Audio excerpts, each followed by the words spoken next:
Hello, welcome viewers. আরেকটা নতুন video নিয়ে আপনাদের সামনে আবার হাজির হয়ে গেছি। নমস্কার জানিয়ে আজকের ভিডিওটা শুরু করছি।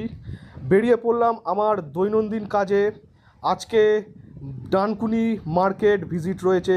ডানকুনি স্টেশন সংলগ্ন যে মার্কেটটি রয়েছে সেই মার্কেটে আজকে কাজ করব। তো চলুন, একেবারে আপনাদের সাথে কথা হচ্ছে ডানকুনি মার্কেটে গিয়ে।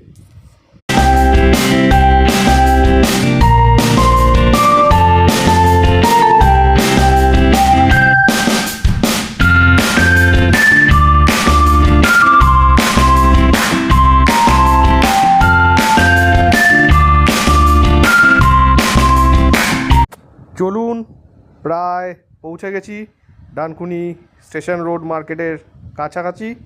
একেবারে দেখা হচ্ছে আমার ফার্স্ট কলে গিয়ে। এটি আজকে আমার দিনের ফার্স্ট কল ছিল। দাদা আমাকে দেখে মাথা চুলকাতে শুরু করে দিল। একটা দাদা ছোট করে অর্ডার দিল এবং বললো তাড়াতাড়ি কেটে পড়ো। আমি এখান থেকে তাড়াতাড়ি কেটে পড়লাম। চলে এলাম আমার পরবর্তী দোকানে। এই কাকা কিন্তু খুবই রাগী, কিন্তু খুবই ভালো। কাকাও একটা অর্ডার দিল। মোটামুটি আজকের মতো আমার ভালোই দিন যাচ্ছে এবং চলে গেলাম পরবর্তী দোকানে। আমার কিছু অফিসিয়াল পেপার প্রিন্ট করানোর ছিল, প্রিন্ট করে সেগুলো অফিসে পাঠাতে হতো, তাই প্রিন্ট করিয়ে স্ক্যান করিয়ে অফিসে পাঠিয়ে দিয়ে আবার লেগে পড়লাম কাজে। এইভাবে কাজ করতে করতে বেলা এলো গড়িয়ে। চলে এলাম পরবর্তী একটি দোকানে। কাকার কাছ থেকে অর্ডার নিয়ে চলে গেলাম আরেকটি দোকানে। কাজ করতে করতে হাঁপিয়ে গেছি, তাই মাঝখানে নিয়ে নিলাম একটা টি ব্রেক। সুরুত করে চাটা মেরে দিয়ে আবার লেগে পড়ছি কাজে।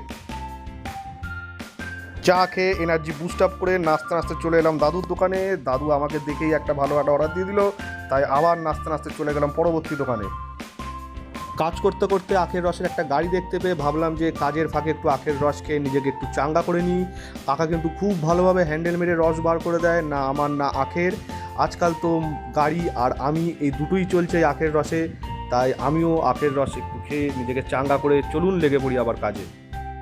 এটি আজকে আমার লাস্ট কল। দাদা যা অর্ডার দিল আমার মোটামুটি আজকে মতো টার্গেট হয়ে গেল। এইমাত্র ফোন এলো যে আমার সিনিয়র বস আসছে, তো চলুন দেখা করে আসি আমার সিনিয়র বসের সাথে। আমি আসার আগেই বস একটা শপিং মলের ভেতরে ঢুকে একটা মেয়ের সাথে কথা বলছিল। প্রথমে ভাবলাম যে মেয়েটার সাথে লাইন মারছে, তবে না, উনি তার ছেলের জন্য জামা কাপড় দেখছে। এই বুড়ো বসে কেই বা ওনাকে পাত্তা দেবে আর। गजब बेइज्जती है। স্যারের কেনাকাটা কমপ্লিট। স্যারকে মেয়েটা পাত্তা দিল না, তাই দুঃখে চোখের জল ফেলতে ফেলতে শপিং মল থেকে বেরিয়ে চলে এলো। আমিও সান্ত্বনা দেওয়ার জন্য ওনাকে বললাম যে এইসব ভেবে আর কী লাভ, আপনার মাথার চুল তো খালি হয়ে গেছে, ওখানে কিছুদিন পর টি20 বিশ্বকাপও খেলা যাবে।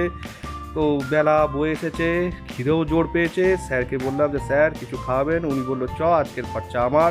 আমিও মনে মনে ভাবলাম যে মাগনায় যখন খেতে পারছি ছাড়বো কেন। তো চলুন দেখা হচ্ছে একেবারে খাবার দোকানে। স্যারের পয়সায় খাবার চলে এসছে খাবার টেবিলে। তো চলুন গপ গপ করে খাবারটা সাটিয়ে দিই। আমার সেই অবস্থা এখন যে পরের পাইয়া ধন ছুটো করে কীর্তন।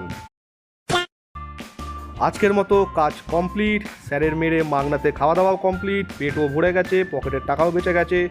আজকে সারাদিনে কি কাজ করেছি সেই ডেটা স্যার আমার কাছ থেকে চাইলেন। স্যারকে আমি ডেটা দিলাম। আমার কাজ স্যারের মনের মতো হলো না, তাই স্যার বললেন যে আজকে সারাদিনে এই আঁটি বেঁধেছো। আমিও স্যারকে বললাম যদি আঁটি বাঁধতেই পারতাম তাহলে সেলসে কেন চাকরি করতাম।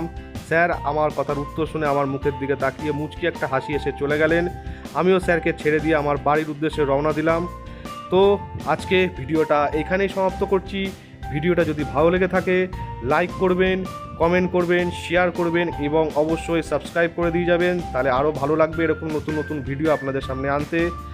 চলুন, ভালো থাকবেন, সুস্থ থাকবেন। আরেকটা নতুন দিনে আরেকটা নতুন ভিডিও নিয়ে দেখা হচ্ছে।